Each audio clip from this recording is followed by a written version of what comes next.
Today start with this 7th class first chapter the living words adaptation and classification. Let's recall मध्ये बघा काय विचारलंय. In what different ways is the diversity in living things? जे काय विचार जी जीवसृष्टी आहे त्या जीवसृष्टीच्या डायव्हर्सिटी म्हणजे काय विविधता. डायव्हर्सिटी म्हणजे तुम्हाला काय वेगळेपणा दिसून येतो म्हणजे जीवसृष्टीची पृथ्वी तलावरती आहे वर्ल्ड्स मध्ये त्याच्यामध्ये तुम्हाला काय विविधता दिसून येते काय विविधता दिसून येते.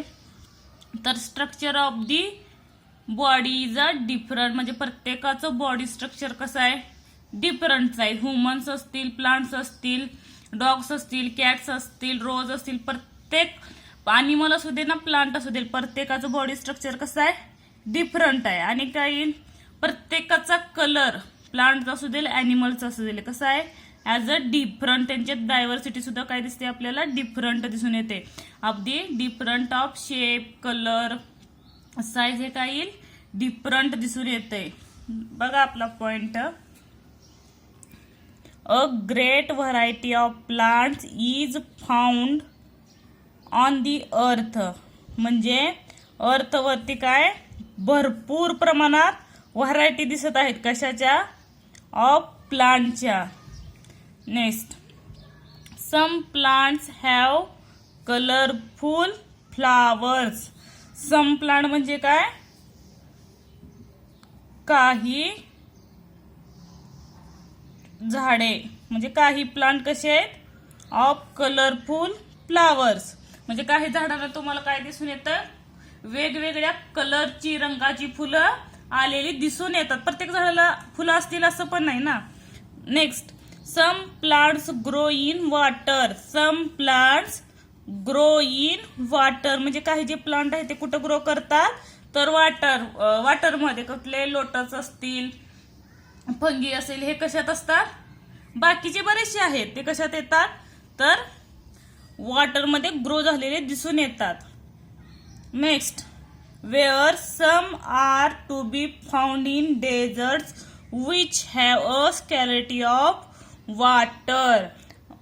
नंतर बघितलं तर काही प्लांट हे डेझर्ट मध्ये आढळतात. डेझर्ट म्हणजे काय तर वाळवंटात तिथं स्कॅरिटी ऑफ वॉटर तिथं पाण्याची खूप कमतरता असून सुद्धा त्या डेझर्ट मध्ये आपल्याला काय दिसून येतात तर काही प्लांट आलेले दिसून येतात.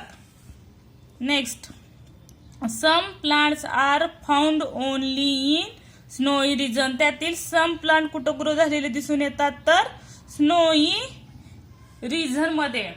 जी डेझर्ट मध्ये तिथं काय सांगितलं तिथं पाण्याची खूप कमतरता आहे तरी सुद्धा डेझर्ट मध्ये झाडे येतात. त्याचप्रमाणे बर्फाळ प्रदेश सुद्धा एवढा थंड हवेचं ठिकाण असून सुद्धा काय सांगितलंय तिथं सुद्धा काही झाडे बरीचशी आहेत.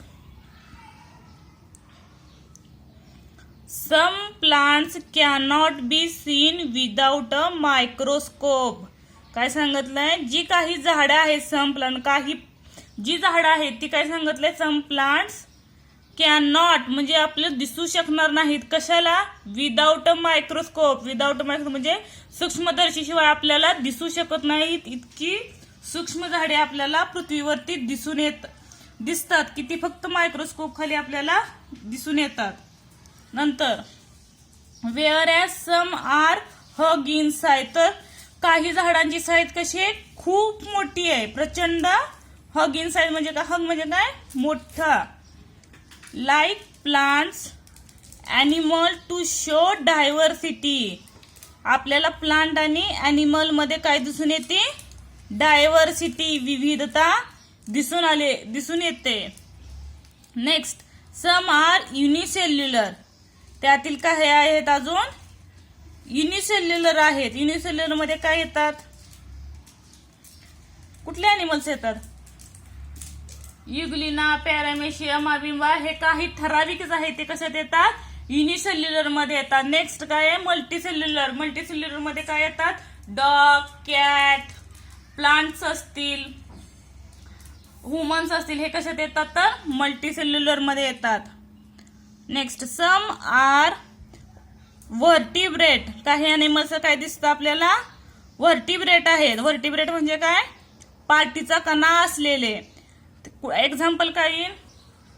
डॉग, कॅट, रॅट, ह्युमन्स हे कशात येतात? व्हर्टिब्रेट मध्ये येतात. Whereas others are invertebrate. बाकीचे कशात येतात? बरेचसे इनव्हर्टिब्रेट मध्ये. इनव्हर्टिब्रेट मध्ये काय येतील? ज्याला पाठीचा कणा नाही. ठराविकच आहेत. अर्थवर्म, कॉकरॉच, स्नेल हे कशात येतात? तर इनव्हर्टिब्रेट मध्ये येतात. This words is full on variety. आपण आतापर्यंत बघितलं की सगळ्यांच्या व्हरायटी कशा आहेत? वेगवेगळ्या आहेत. कुणाला पाठीचा कणा आहे, काहींना पाठीचा कणा नाही. काही युनिसेल्युलर आहेत तर काही मल्टीसेल्युलर आहेत. काही प्लांट्स आहेत ते ग्रो इन वॉटर मध्ये करतात, तर काही डेझर्ट मध्ये आहेत, तर काही स्नोई रिजन मध्ये आढळतात. काही इतके सूक्ष्म आहेत की ते आपल्या डोळ्यांना दिसू शकत नाही सूक्ष्मदर्शी शिवाय. हे काय सांगितलंय? त्यामुळं आपल्याला बऱ्याचशा व्हरायटी आपल्या कशावर दिसून येतात? अर्थवरती. नेक्स्ट अॅनिमल्स बघा. अॅनिमल्स मध्ये काय येतात? काही ॲक्वेटिक आहेत. ॲक्वेटिक मध्ये काय येईल? फिश, डॉल्फिन, शार्क हे कशात येतील? ॲक्वेटिक मध्ये येतील. टेरेस्ट्रियल म्हणजे जमिनीवर असणारे. कॅट, डॉग, कॅमल हे कशात येतात? टेरेस्ट्रियल मध्ये. ॲम्फिबियन जे जमिनीवर पण राहू शकतात आणि पाण्यातही राहू शकतात. फ्रॉग असेल, टॉर्टाइज असेल, काही स्नेक असतील, काय ते ॲम्फिबियन मध्ये येतात. परत रेप्टेलियन सरपटणारे, स्नेक, लिझार्ड हे कशात येतात? रेप्टेलियन मध्ये. एरियल हवेत उडणारे ॲनिमल्स कुठले? ईगल, स्पॅरो, क्रो हे कशात येतात? एरियल मध्ये. एक्सेट्रा ह्याप्रमाणे बऱ्याचशा व्हरायटी आपल्या वर्ड्स मध्ये दिसून येतात. नंतर बघा, this observation gives rise to the question. हे जे तुम्ही ऑब्झर्वेशन केलं, मी काय सांगितलं त्याच्यामध्ये तुम्हाला एक क्वेश्चन विचारला गेलाय बघा. How did this great diversity come into being. एवढी डायव्हर्सिटी, एवढी मोठी डायव्हर्सिटी त्यांच्यात कुठून आली? कुठून आली? त्यांच्यात जे क्लायमेट आहे त्या क्लायमेट मध्ये काय झालं? ते अडॅप्टेशन करून घेतलं प्रत्येकाने. प्लांट असतील, अॅनिमल असतील, त्याच्याशी ते काय झालेत? अडॅप्ट झालेत. त्याच्यामुळे एवढी ग्रेट व्हरायटी त्यांच्यामध्ये काय दिसून आलेली दिसते आपल्याला. Next, can you tell. बघा काय विचारले कॅन यू टेल मध्ये.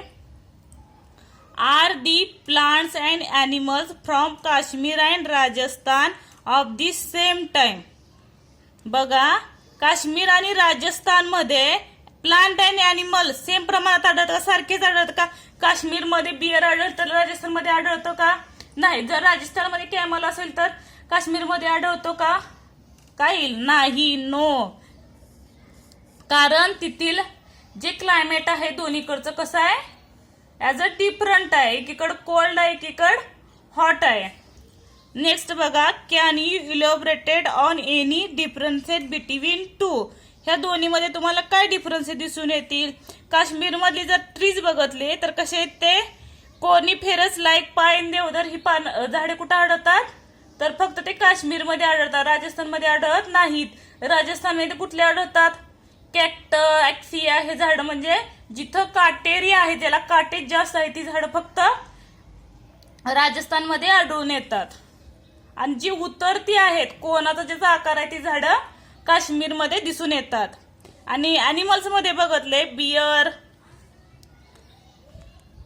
काश्मीरमधले अॅनिमल्स बघितले तर कुठले कुठले येतात? Yak, polar bear, silver fox, snow leopard हे कशात येतात? तर काश्मीरमधले अॅनिमल्स येतात. तर राजस्थानमध्ये कुठले अॅनिमल्स आढळतात? सेंटिपेड असतील, स्कॉर्पिओन असेल, कॅमल असेल, रॅट असतील, हे कशात येतात?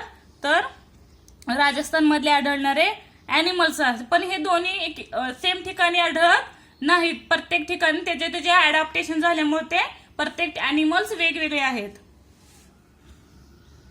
आणि जे काश्मीरमध्ये आहे त्यांची हेअर ग्रोथ जास्त दिसून येते का? तर त्यांची थंडीपासून बचाव व्हावा म्हणून. आणि जर राजस्थान बघितले तर त्यांच्या अंगावरची ग्रोथ पूर्णपणे त्या अॅनिमलची कमी असते. नेक्स्ट बघा, coniferous trees like pine and deodar furnish in snowy region like Kashmir. However in the desert of Rajasthan, plant like cactus and acacia are to be found. The camel a desert animal. Camel कुठला आहे? Desert animal is not found in Kashmir. तो not found in Kashmir, तो काश्मीरमध्ये का आढळत नसेल, का दिसून येत नसेल. तिथं फक्त जिथं जास्त हेअरची ग्रोथ दिसलेले ॲनिमल दिसतात, बिअर असतील, याक असेल, ते बघतले तर त्याच्यावर कसं असते हेअर ग्रोथ जास्त झाली दिसून येते. पण हे तिथं का आढळत नसेल, कारण कॅमलवरती हेअरची ग्रोथ कमी आहे, त्या वातावरणाशी ते अनुकूलन नाहीत. कुठल्या काश्मीर मधल्या, ते अडॅप्ट होऊ शकत नाहीत काश्मीरच्या ॲनिमल सोबत. नेक्स्ट बघा, what is reason for the differences. हे डिफरन्स आपण सांगू शकतो की जे राजस्थान मध्ये आढळणारा कॅमल हा काश्मीर सारख्या क्लायमेटशी काय होत नाही, अडॅप्ट होऊ शकत नाही. Do not to adapt to the climate. Next adaptation. ऍडॅप्टेशनची डेफिनेशन दिली आहे. काय दिली आहे, gradual changes occurs in the body part and also in the behavior of organism which helps them to adjust to their surroundings. Such changes are called adaptation. म्हणजे कुठलाही बदल लगेच होत नाही. तो तर बदल कसा होतोय, एखाद्या बॉडीमध्ये ग्रॅज्युअल चेंजेस होतो, हळूहळू एखाद्या प्लांट असतील ॲनिमल्स मध्ये हळूहळू बदल होत जातोय बॉडी पार्ट्स मध्ये. And also behaviour of organism, आणि त्याचे जे जीव आहेत त्यांच्या बिहेवियर मध्ये सुद्धा थोडा थोडा चेंज, आणि त्यांच्या surrounding up to the adjust, त्यांच्या जे अवतीभोवती जे काही वातावरण आहे त्याच्याशी ते काय करतात, हळूहळू ऍडजस्ट होतात. त्या पूर्ण ऍडजस्टच्या चेंजेसला काय म्हणलं जातं, तर ऍडॅप्टेशन म्हणतं. आणि हा चेंजेस काय लगेच होत नाही, ते चेंजेस व्हायला काय लागतोय, ऍज अ लॉंग पिरियड लागतोय. कुठल्याही वातावरणात मिक्स व्हायचं असेल तर त्याला काय होतोय, ठराविक कालावधी लागतोय, मग त्याच्याशी तो अडॅप्ट होऊ शकतोय. बघा इथं काय दिलंय, they take place over a long period of time. म्हणजे अडॅप्टेशन व्हायला काय लागतंय, लॉंग पिरियड लागतोय आपल्याला. नंतर अडॅप्टेशन ऑफ प्लांट. बघा अडॅप्टेशन मध्ये adaptation in plants and adaptation in animals हे बघितलंय आपण. Adaptation in aquatic plant. Plant मध्ये काय येतं, aquatic, desert, snowy region, forest region, grassland plant, injection of food plant. And adaptation in animal मध्ये बघा, aquatic animal, desert, forest and grassland animals, snowy region animals, aerial animals, reptile animals आणि food animals हे आपण ह्या chapter मध्ये आता बघणार आहोत. अडॅप्टेशन इन प्लांट, त्यात बघा, observation and complete this chart include other plant for your own reason too. म्हणजे तुमच्या मनाने ह्याच्यात ऍड करू शकता अजून कुठले प्लांट पाहिजे असेल तर. पहिला बघा, plant habitat, type of root, characteristic of leaves आणि कॅरेक्टरी ऑफ स्टेम. म्हणजे कॅरेक्टरिस्टिक वैशिष्ट्य कशाचं बघायचं आहे, पानाचं, आणि कॅरेक्टरिस्टिक ऑफ स्टेम खोडाचं. पहिले त्याने एक्झाम्पल कसं लिहायचं सांगितलंय बघा. लोटस हॅबिट कुठं राहतं, ते कुठं म्हणजे असतं, ॲक्वेटिक, लिव्हिंग इन ॲक्वेटिक, त्याची वाढ ॲक्वेटिक मध्ये होते, ॲक्वेटिक मध्ये असतं. Next type of root. Type किती आहे ती रूटचे, एक टॅप रूट आणि दुसरा फायबरस रूट. त्यातला त्याची रूट कशा आहेत, एकदम हेअर सारखी आहे, त्याच्यामुळे ते कशात येतात, फायबरस मध्ये. कॅरेक्टरिस्टिक ऑफ लिव्ज, त्याची जर लिव्ज बघते तर कसे असतात, large and round with the waxy layer. Next characteristic of stem. Stem त्याचं कसं असतं, एकदम लवचिक म्हणजे फ्लेक्सिबल असतं आणि हॅलो. परत कॅक्टस. कॅक्टसचे हॅबिट काय येणार, त्याचं ते कुठं असतं, टेरेस्ट्रियरवर असतं. Next type of root. Root कसं येणार, त्याचं रूट जरा जाडसर असतं, तर कशातील, टॅप रूट मध्ये. Characteristic of leaves. लिव्ज कसे असतात त्याचं लिव्ज, त्याला लिव्ज नसतात मेन, म्हणजे त्या लिव्जचं रूपांतर त्याचं कशात झालेलं असतं, as a needle like thorn, म्हणजे त्याचं रूपांतर काटेरी मध्ये झालेलं असतं. Leaves changes to the needle like thorn. Next characteristic of stem. Stem कसं असतं? As a waxy, thick layer of waxy लिहिल्या. नेक्स्ट बनियन. बनियन ट्री म्हणजे वडाचं झाड. वडाचं झाड कसं असतं? एकदम हग लाईक असतं, बरोबर, मोठं असतं. त्याचं टाईप ऑफ रूट कसं येईल? रूट त्याची वरच्या साईडलाही असतात, म्हणजे स्टेमलाही असतात आणि खालून वरूनही गेलेली दिसून येतात. मग त्याची स्टेम कशात येईल? काय ते हॅबिट काय येईल? टेरेस्ट्रियल मध्ये येईल. रूटचा टाईप कुठला येईल? टॅप रूट येईल. जाड असतात मुळे त्याची. कॅरेक्टरिस्टिक ऑफ लिव्ज काय येईल? त्याला सगळीकडे बघितलं तर ब्रांचेस दिसतात. कशाचे? तर लिव्हचे. तर leaves of branches. Characteristic of stem. Stem कसं असतं त्याचं? एकदम हार्ड अँड स्ट्रॉंग असतं, मजबूत असतं एकदम. आता पहिला पॉइंट बघा, ॲक्वेटिक प्लांट.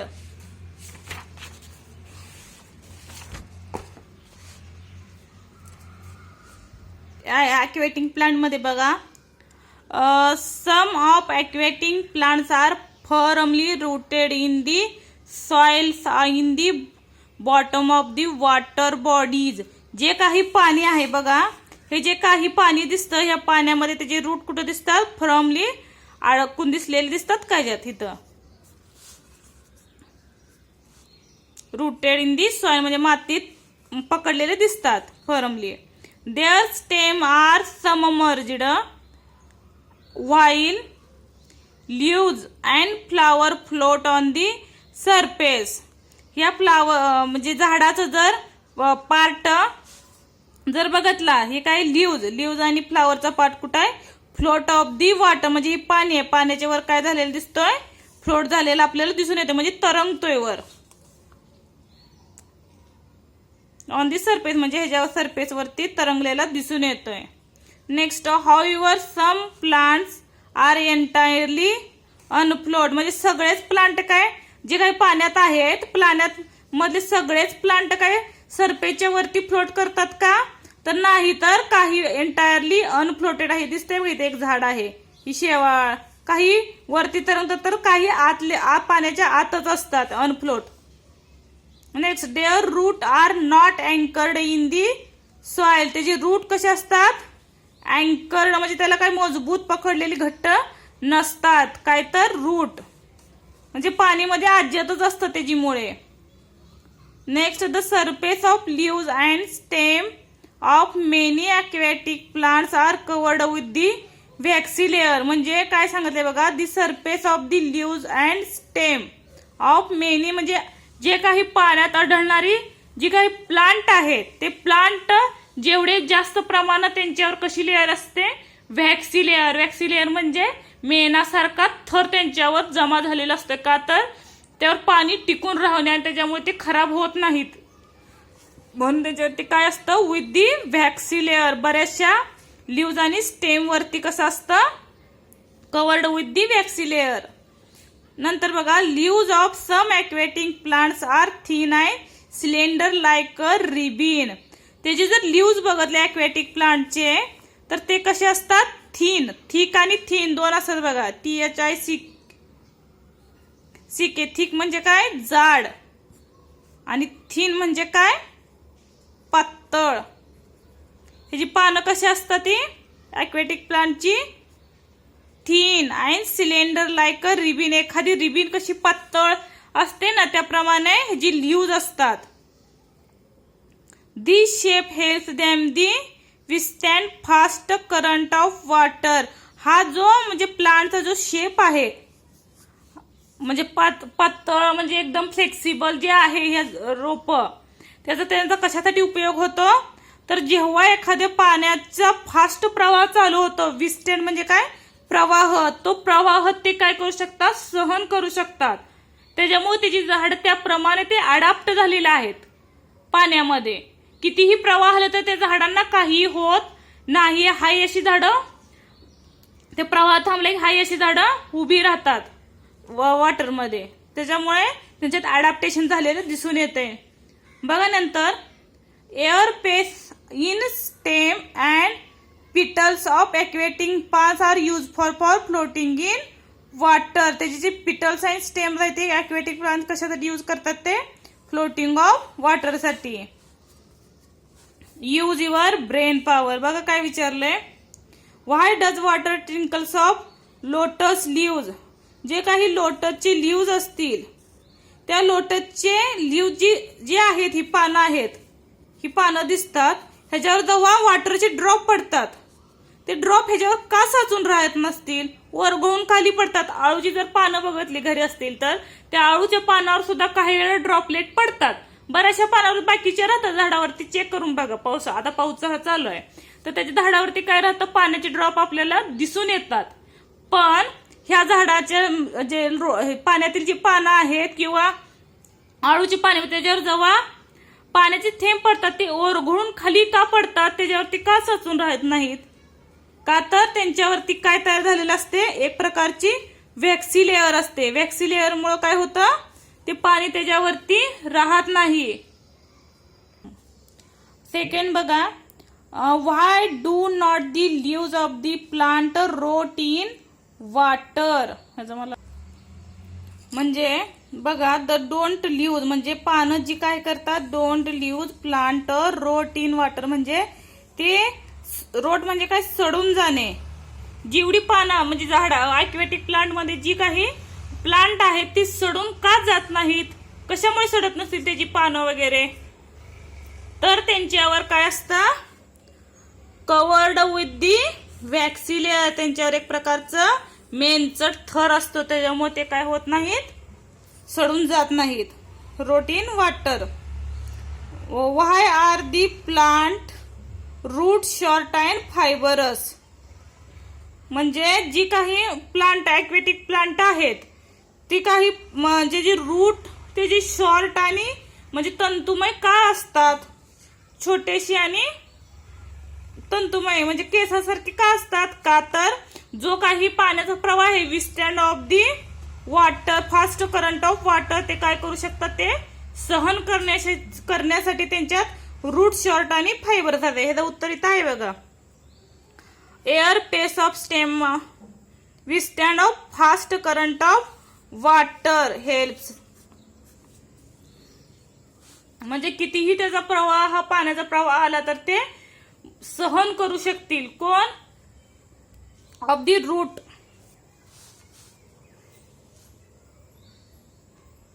नेक्स्ट बघा. प्लांट मध्ये adaptation of desert plant. Try this करून बघा. Take 2 potted plant. 2 potted plant. 1 त्यातले कसे बघा, 2 रोप सांगितले, कुठलीही घ्या, पण त्यात सांगितले ऑप्शन दिले त्यांनी. 1 अ कॅक्टस. एक कुठलं घ्यायचंय, हे कॅक्टसचं. And other a